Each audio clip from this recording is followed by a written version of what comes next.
السلام علیکم ناظرین، میں محمد اسلم حسین سیاست کی خبروں میں آپ سب کا استقبال کرتا ہوں۔ ہندوستان میں کورونا انفیکشن ایک بار پھر خطرناک شکل اختیار کر رہا ہے۔ اس سے پہلے ہی الگ الگ ریاستوں نے اقدامات کرنے شروع کر دیے ہیں۔ مہاراشٹر حکومت نے کورونا وائرس کے کیسوں میں اضافے کے پیش نظر نئے تحدیدات عائد کیے ہیں۔ حکومت نے ہوٹلز، تھیٹرز، دفاتر اور مالز کے لیے نئی ہدایات جاری کیے ہیں۔ اس کے علاوہ عوامی اجتماعات پر پابندی لگا دی گئی ہے۔ شادیوں اور آخری رسومات و جنازوں میں شرکت کرنے والے افراد پر بھی حد مقرر کی گئی ہے۔ مہاراشٹر حکومت نے کنٹینمنٹ زونز میں پہلے سے عائد کردہ تحدیدات 31 مارچ تک بڑھا دیے ہیں۔ تمام ریسٹورنٹس، ہوٹلز اور سنیما گھروں کو ہدایت دی گئی ہے کہ وہ نصف گنجائش کے ساتھ کام کریں۔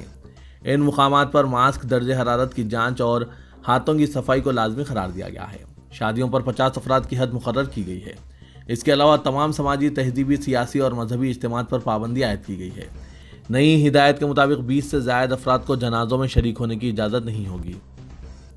ملعون و مردود شیعہ وقف بورڈ کا سابق صدر وسیم رضوی کی گستاخی کے خلاف لکھنؤ میں اس کی حیاتی خبر توڑ دی گئی۔ لکھنؤ کے تال کٹورا کے کربلا میں ملعون رضوی کی حیاتی خبر گزشتہ رات توڑ دی گئی۔ واضح کہ حیاتی خبر ان خبروں کو کہا جاتا ہے جسے لوگ اپنی زندگی میں اپنی پسند کے مطابق کربلا یا قبرستان میں پہلے سے ہی پیسوں کے عوض بک کروا لیتے ہیں۔ اس جگہ اپنا نام کا پتھر اور خبر بنانے کے لیے سنگ مرمر وغیرہ لگوا دیتے ہیں۔ ملعون رضوی نے لکھنؤ کے مشہور تال کٹورا کربلا میں اپنے لیے ایک قبر مختص کروا رکھی تھی جسے توڑ دیا گیا ہے۔ وہیں لکھنؤ میں تمام مذاہب کے علماء و دانشوروں نے ایک جلسہ منعقد کر کے فیصلہ لیا ہے کہ وسیم رضوی کے مرنے کے بعد اسے ملک کے کسی بھی قبرستان میں دفن ہونے کے لیے زمین نہیں دی جائے گی اور نہ ہی کوئی اس کی نماز جنازہ پڑھے گا۔ دہلی کی ایک عدالت نے 2008 کے سنسنی خیز باٹلہ ہاؤس انکاؤنٹر کیس کے سلسلے میں دہلی پولیس کے انسپکٹر موہن چند شرما کے قتل کے لیے عریض خان کو سزائے موت سنائی اور کہا کہ یہ جرم شاذ و نادر زمرے میں آتا ہے جس کے مطابق زیادہ سے زیادہ سزا دی جا سکتی ہے۔ ایڈیشنل سیشن جج سندیپ یادو نے کہا کہ عریض کو پھانسی پر لٹکانا چاہیے۔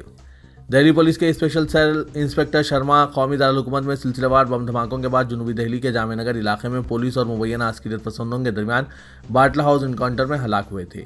اس سلسلہ وار بم دھماکوں میں 39 افراد ہلاک اور 159 زخمی ہوئے تھے۔ عدالت نے اس کیس میں عریض پر 11 لاکھ روپے جرمانہ بھی لگایا ہے۔ عدالت نے کہا کہ 10 لاکھ روپے فوری شرما کے ارکان خاندان کو جاری کیے جائیں گے۔ جج نے مزید کہا کہ میرے خیال میں 10 لاکھ روپے ناکافی ہے، اس لیے اس معاملے کو اضافی معاوضے کے لیے دہلی لیگل سروسز اتھارٹی سے رجوع کر رہا ہوں۔ پولیس کی طرف سے پیش ہوتے ہوئے وکیل استغاثہ A.T. انصاری نے عریض کے لیے سزائے موت کا مطالبہ کیا جو مبینہ طور پر عسکریت پسند تنظیم انڈین مجاہدین سے تعلق رکھتا ہے۔ کووڈ-19 کے بڑھتے ہوئے کیسز کے درمیان گجرات کے احمد آباد کے 8 وارڈز میں نئی تحدیدات عائد کیے گئے ہیں۔ ہوٹلز، ریسٹورنٹس اور مال سے کہا گیا ہے کہ رات 10 بجے کاروبار بند کر دیے جائیں۔ پہلے ہی احمد آباد، سورت، وڈودرا اور راجکوٹ میں رات کا کرفیو نافذ ہے۔ دوسری طرف پنجاب میں 10ویں اور 12ویں کے امتحانات ملتوی کر دیے گئے ہیں۔ پنجاب اسکول تعلیمی بورڈ نے ریاست میں بڑھتے کووڈ-19 معاملوں کے پیش نظر 10ویں اور 12ویں کی کلاسز کے حتمی امتحانات کو 1 ماہ کے لیے ملتوی کرنے کا اعلان کیا ہے۔ اتر پردیش کے دارالحکومت لکھنؤ کے موہن لال گنج سے بھارتیہ جنتا پارٹی کے رکن پارلیمان کوشل کشور کی بہو انکتا نے اپنے شوہر آیوش کشور اور ساس سسر پر سنگین الزامات عائد کرتے ہوئے ہاتھ کی رگ کاٹ کر خودکشی کی کوشش کی۔ پولیس ذرائع نے بتایا کہ گزشتہ رات دیر گئے انکتا نے اپنے ہاتھ کی رگ کاٹ لی اور اس کی پہلی ویڈیو سوشل میڈیا پر جاری کر دیا جس میں اس نے اپنے شوہر آیوش کشور اور ساس سسر پر سنگین الزامات عائد کیے تھے۔ مغربی بنگال میں جیسے جیسے انتخابات کے دن نزدیک آ رہے ہیں ویسے ویسے سیاست کے نئے نئے رنگ دیکھنے کو مل رہے ہیں۔ فرقہ پرستی کا الزام جھیلنے والی پارٹی انڈین سیکولر فرنٹ نے تیسرے اور چوتھے مرحلے کے لیے 20 امیدواروں کی لسٹ جاری کر دی ہے۔ ISF نے اس بار 10 ہندو امیدواروں کو بھی میدان میں اتارا ہے۔ ISF کے سپریمو عباس صدیقی نے کچھ دنوں قبل نیوز ایجنسی کو کہا تھا کہ ISF سیکولر پارٹی ہے۔ ایک طرف جہاں عباس صدیقی اس لسٹ کے ذریعے پارٹی کی سیکولر شبیہ کو چمکانے کا کام کر رہے ہیں، وہیں مخالفین اس کے پیچھے سیاسی سازش کا الزام عائد کر رہے ہیں۔ مخالفین کا کہنا ہے کہ CPM جن سیٹوں پر مضبوط نہیں ہے ان سیٹوں پر اس بار ISF نے ہندو امیدواروں کو چنا ہے، اس پارٹی کے سیکولر امیج کو سدھارا جا سکے اور لیفٹ بھی اس اتحاد کو درست ثابت کر سکے۔ وہیں سیاسی تجزیہ کاروں کا کہنا ہے کہ اس کے پیچھے سیاسی وجوہات جو بھی ہوں لیکن ISF کی یہ لسٹ چونکانے والی ہے۔ آل انڈیا مجلس اتحاد المسلمین کے صدر و رکن پارلیمنٹ حیدرآباد اسد الدین اویسی نے اتر پردیش کی یوگی آدتیہ ناتھ حکومت پر نشانہ سادھتے ہوئے الزام لگایا کہ اس ریاست میں اب تک ہوئے پولیس انکاؤنٹر میں 37% مسلمان مارے گئے ہیں۔ انہوں نے عوامی ریلی سے خطاب کرتے ہوئے کہا کہ اتر پردیش حکومت ریاستی مسلمانوں کو نشانہ بنا رہی ہے۔ اسودین اویسی نے کہا کہ اتر پردیش میں جب سے بی جے پی کی حکومت بنی ہے 2017 تا 2020 میں 6000 سے زیادہ انکاؤنٹر ہوئے ہیں. ان میں جو لوگ مارے گئے ہیں ان میں 37% مسلمان ہیں. انہوں نے سوال کیا کہ آخر یہ ظلم کیوں ہو رہا ہے. اویسی نے الزام لگایا کہ اتر پردیش میں آئین کا راج نہیں ہے, آئین کی دھجیاں اڑائی جا رہی ہے. وزیر اعلیٰ کی ٹھوک دو کی سیاست کا سب سے بڑا نشانہ اتر پردیش کے مسلمان بن رہے ہیں. مرکزی وزیر داخلہ امت شاہ نے آسام میں AIUDF کے ساتھ انتخابی اتحاد پر کانگریس پر برہمی کا اظہار کیا اور کہا کہ قدیم جماعت بے شرمی سے سیکولرزم اور تہذیبی تحفظ کی بات کر رہی ہے, حالانکہ اس کی گود میں بدرالدین اجمل کی جماعت بیٹھی ہوئی ہے. بی جے پی کی سوشل میڈیا مہم سیلفی ود ڈیولپمنٹ کا آغاز کرتے ہوئے انہوں نے کہا کہ زعفرانی کیمپ اسمبلی انتخابات میں 5 ستونوں پر انحصار کر رہا ہے. انہوں نے کہا کہ آسام کے انتخابات نہ صرف بی جے پی کے اقتدار کو یقینی بنائیں گے بلکہ ریاست کی تہذیب اور روایت کے تحفظ کی بھی ضمانت دیں گے. مرکزی وزیر امت شاہ نے زعفرانی پارٹی کے سوشل میڈیا والنٹیئر سے کہا کہ وہ مارگ درشک بنے کیونکہ ایک سنہرے آسام کے بارے میں بیداری پیدا کرنا آپ کی ذمہ داری ہے. ہندوستان میں یکایک کورونا وائرس کے نئے کیسوں میں اضافہ دیکھنے میں آ رہا ہے. اس کے پیش نظر وزیر اعظم نریندر مودی نے تمام چیف منسٹروں کے ساتھ میٹنگ طلب کی ہے. یہ ورچوئل میٹنگ چہارشنبہ 17 مارچ کو دوپہر 12:30 بجے منعقد ہوگی. یہ فیصلہ 85 دنوں میں 26,291 نئے کووڈ کیسوں کے تناظر میں کیا گیا ہے. اس سال کے اوائل میں کورونا کے معاملے تقریباً 10,000 فی یوم تک گھٹ گئے تھے. گزشتہ 24 گھنٹوں میں 118 کورونا اموات کے ساتھ مجموعی جانی نقصان 1,58,725 تک بڑھ گیا ہے. مہاراشٹر، پنجاب، کرناٹک، گجرات اور تمل ناڈو وہ ریاستیں ہیں جہاں حالیہ چند دنوں سے کورونا وائرس کے متاثرین کی تعداد میں اضافہ ہو رہا ہے. گزشتہ سال سے شمار کریں تو مہاراشٹر بدترین متاثرہ ریاست ہے جہاں تازہ کیسوں کا 63% حصہ ہے. میانمار میں فوجی بغاوت کے بعد سے اب تک بدترین کریک ڈاؤن میں کم از کم 38 افراد ہلاک ہو گئے ہیں، جس کے بعد فوجی حکومت نے ملک کے سب سے بڑے شہر کے 6 علاقوں میں مارشل لگا دیا گیا ہے. گزشتہ شام سیکورٹی فورسز نے فوجی بغاوت کے خلاف مظاہرہ کرنے والوں پر بدترین کریک ڈاؤن کرتے ہوئے درجنوں افراد کو ہلاک کر دیا، جس پر اقوام متحدہ نے تشویش کا اظہار کیا ہے. گڑبڑ کے دوران یانگون میں چینی فیکٹریوں اور کمپنیوں کو نشانہ بنایا گیا ہے. جب سے فوجی بغاوت ہوئی ہے میانمار میں چین کے خلاف جذبات پائے جاتے ہیں. احتجاجی چین کو فوجی حکمرانوں کے اتحادی کی نظر سے دیکھ رہے ہیں. ترکی کے صدر رجب طیب اردوغان نے کہا ہے کہ شام کے حوالے سے ترکی کا موقف خانہ جنگی کی ابتدا میں جو تھا وہی ہے. شام کی خانہ جنگی کے 10 سال کی تکمیل پر بلومبرگ پر اپنا ایک مقالہ پیش کرتے ہوئے اردوغان نے کہا کہ ترک قوم اس بات پر یقین رکھتی ہے کہ شام میں ایک ایسا سیاسی نظام تشکیل دیا جائے جو کہ تمام شامی طبقوں کے درمیان امن و آشتی کے قیام کا وسیلہ بنے. انہوں نے کہا کہ شام میں پائیدار قیام امن کا دار و مدار مغرب کی طرف سے ترکی کو فراہم کردہ تعاون سے وابستہ ہے. تلنگانہ تیزی سے ترقی کی راہ پر گامزن ہے اور نیتی آیوگ نے تلنگانہ کی ترقی کے سلسلے میں متعدد مرتبہ سراہنا کی ہے.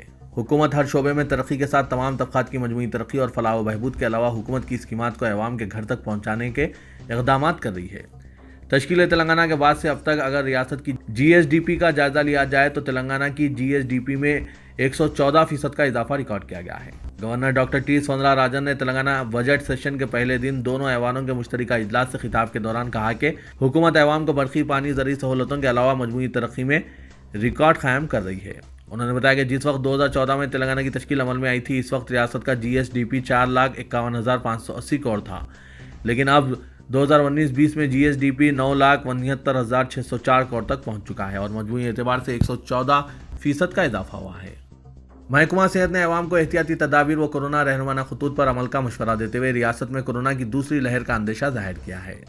ماہرین نے حکومت کو رپورٹ میں عوام سے کورونا قواعد کو نظر انداز کرنے سے کیسوں میں اضافے کے اندیشے ظاہر کیے ہیں.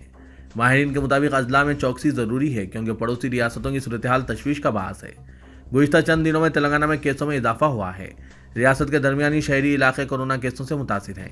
گریٹر حیدرآباد، رنگا ریڈی اور میڈچل میں پازیٹیو کیسوں میں اضافہ شہری علاقوں کی صورتحال کو ظاہر کرتا ہے. ماہرین کا کہنا ہے کہ گریٹر حیدرآباد میں کم از کم 30 سے زیادہ 50 کیسز روزانہ منظر عام پر آ رہے ہیں. ٹیسٹوں میں اضافہ سے کیسوں میں اضافہ ہو رہا ہے. مہاراشٹر، کیرلا، پنجاب، گجرات اور تمل ناڈو میں کورونا میں تیزی سے اضافہ ہوا ہے. ڈائریکٹر پبلک ہیلتھ ڈاکٹر جی سرینیواس راؤ نے بتایا کہ تلنگانہ میں دوسری لہر کو روکنے کے لیے حکومت کے ساتھ عوام کو چوکس رہنا ہوگا. کورونا وائرس کے موجودہ صورتحال کے پیش نظر نمائش 2021 کے انعقاد کے لیے حکومت نے ہنوز اجازت نہیں دی ہے اور 15 مارچ سے آغاز ہونے والی یہ نمائش کا انعقاد اس سال کے لیے منسوخ کرنے کی اطلاع ہے. ہر سال 1 جنوری سے کل ہند صنعتی نمائش کا آغاز ہوتا ہے، لیکن ملک بھر میں جاری کورونا وائرس کی صورتحال اور مرکزی حکومت کی تحدیدات عمل میں رہنے کے نتیجے میں نمائش کو 1 جنوری سے ملتوی کر دیا گیا تھا. ہر سال نمائش میں روزانہ کی اساس پر 40,000 سے زائد افراد نمائش کا مشاہدہ کرتے ہیں اور اس کے انعقاد کے لیے حکومت نے اجازت نہیں دی، بلکہ کلکٹر حیدرآباد نے نمائش سوسائٹی کو ایک نوٹس جاری کرتے ہوئے کووڈ-19 صورتحال کے پیش نظر نمائش کے انعقاد کے سلسلے میں مؤثر اقدامات کرنے اور جواب بھی طلب کیا تھا۔ شہر کے ایک وکیل اعجاز الدین نے مرکزی اور ریاستی حکومت کو مکتوب روانہ کرتے ہوئے کورونا وائرس کی صورتحال کے پیش نظر نمائش کے انعقاد کے لیے اجازت نہ دینے کی درخواست کی تھی۔ حکومت کے اس موقف کے بعد نمائش کے آرگنائزرز نے 1 فروری اور بعد ازاں 15 مارچ سے نمائش کے انعقاد کے لیے ایک منصوبہ تیار کیا تھا، لیکن ملک میں کووڈ-19 کیسز میں مسلسل اضافے کو دیکھتے ہوئے حکومت سے پیروی نہیں کی گئی ہے۔ شہر حیدرآباد میں سڑک حادثات کی تعداد کو کم کرنے کے لیے حیدرآباد ٹریفک پولیس کی جانب سے اب موٹر گاڑی والوں کی جانب سے رانگ سائڈ ڈرائیونگ کے تدارک کے لیے شہر میں خصوصی مہم چلائی جائے گی۔ شہر میں رانگ سائڈ ڈرائیونگ کے واقعات میں ہو رہے اضافے کو دیکھنے کے بعد اس کے تدارک کے لیے ایک خصوصی مہم چلانے کا فیصلہ کیا گیا ہے۔ ڈیٹا کے مطابق اس سال جنوری اور فروری میں ٹریفک پولیس نے رانگ سائڈ ڈرائیونگ کے 1500 سے زائد کیسز بک کیے ہیں۔ پولیس نے کہا کہ شہر میں زیادہ تر حادثات رانگ سائڈ ڈرائیونگ کی وجہ سے بھی ہو رہے ہیں۔ ایک سینئر عہدیدار نے کہا کہ فی الوقت ہم ان مقامات کی نشاندہی کر رہے ہیں جہاں رانگ سائڈ ڈرائیونگ کے واقعات زیادہ ہو رہے ہیں۔ ان مقامات کی نشاندہی ہونے کے بعد ہم ان علاقوں میں اس تعلق سے بیداری مہم چلانے کے لیے خصوصی ٹیموں کو تعینات کریں گے۔ دوسری طرف پولیس کے عہدیداروں نے سڑک کے رانگ سائڈ ڈرائیونگ کرتے ہوئے ٹریفک قواعد کی خلاف ورزی کے مرتکب ہونے والوں کی گاڑیوں کو ضبط کرنا بھی شروع کر دیا ہے۔ صدر کل ہند مجلس اتحاد المسلمین و رکن پارلیمنٹ حیدرآباد اسد الدین اویسی نے تمل ناڈو کے مجوزہ اسمبلی انتخابات کے لیے پارٹی کے 3 امیدواروں کے ناموں کا اعلان کیا ہے۔ صدر مجلس نے ایک ٹویٹر پیام کے ذریعے بتایا کہ حلقہ اسمبلی ونمواڑی سے ٹی ایس وکیل احمد مجلس کے امیدوار ہوں گے، جبکہ حلقہ اسمبلی کرشنا گیری سے بی ایم امین اللہ احمد کو امیدوار بنایا گیا ہے اور حلقہ اسمبلی شنکر پورم سے ایم مجیب الرحمان پارٹی کے ٹکٹ پر مقابلہ کریں گے۔ کل ہند مجلس اتحاد المسلمین نے تمل ناڈو کے انتخابات کے لیے ٹی ٹی وی دھنا کرن کی اے ایم ایم کے پارٹی کے ساتھ اتحاد کیا ہے۔ تلنگانہ ہائی کورٹ نے راجندر نگر منڈل کے کاٹیدن کی رہائشی کالونیوں شاستری پورم اور ٹاٹا نگر میں آلودگی پھیلانے والی غیر مجاز صنعتوں کے کام کرنے کا سخت نوٹ دیا ہے۔ ہائی کورٹ نے گریٹر حیدرآباد میونسپل کارپوریشن کو آلودگی پھیلانے والے ان غیر مجاز یونٹس کے خلاف 2 ہفتوں میں قانون کے مطابق سخت کارروائی کی ہدایت دی ہے۔ عدالت نے مزید کہا کہ فریقین اگر جی ایچ ایم سی کی کارروائیوں پر اعتراضات کرتے ہوئے کسی دیوانی عدالت یا تحت کی عدالتوں سے رجوع ہوں گے تو ان کی درخواستوں کو قبول نہیں کیا جائے گا اور انہیں کسی بھی قسم کی راحت کے لیے ہائی کورٹ سے رجوع ہونا ہوگا۔ عدالت نے جی ایچ ایم سی کو تفصیلی جوابی حلف نامہ داخل کرنے کی ہدایت دی، جس میں یہ بتایا جائے کہ کتنے یونٹس بند کیے گئے ہیں، کتنی نوٹسیں جاری کی گئی اور آلودگی پھیلانے والے کتنے یونٹس کی برقی سربراہی منقطع کی گئی ہے۔ کیس کی آئندہ سماعت تک یہ تفصیلات فراہم کی جانی چاہیے۔